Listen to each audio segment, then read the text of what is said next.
চমৎকার প্রশ্ন, আমি চমৎকার জায়গায় আছি।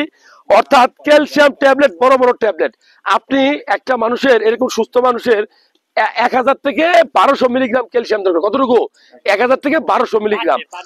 যদি আপনি এই ক্যালসিয়াম ট্যাবলেটটা বাজার থেকে কিনে খান, খাইতে পারেন, আপনার টাকা আছে, খাইতে পারেন।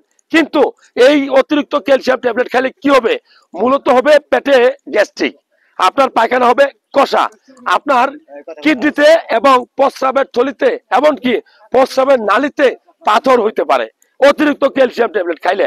কোথায় পামো? আমি বলবো যে 5টা খাবার, যে 5টা খাবার আপনি খাইলে ক্যালসিয়াম ট্যাবলেট না প্রয়োজন হবে না।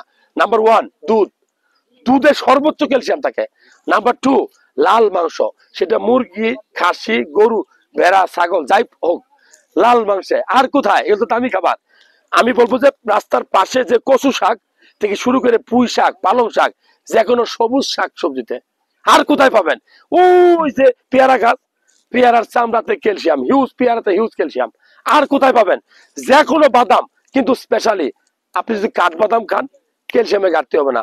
ছোলা আছে না, আমরা রমজান মাসে খাই, ছোলা ভিজে রেখে পরের দিন খাবেন, ক্যালসিয়াম হিউজ পরিমাণ।